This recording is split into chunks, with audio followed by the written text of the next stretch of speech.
Welcome back, guys, and today I'll be teaching you how to add music to your game.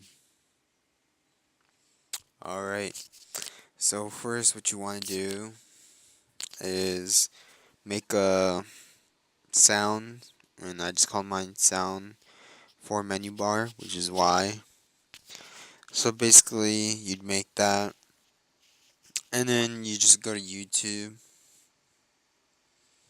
to get the song that you want. I chose a random song that I liked for my menu bar. It's not loading for some reason. We'll just wait a few more seconds. Alright, yeah, so you get the whole idea of, so you get the song, and you copy the link, and then you just search up MP3.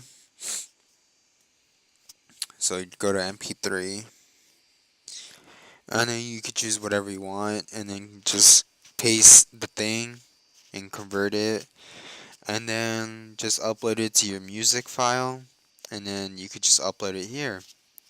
So, that's about it.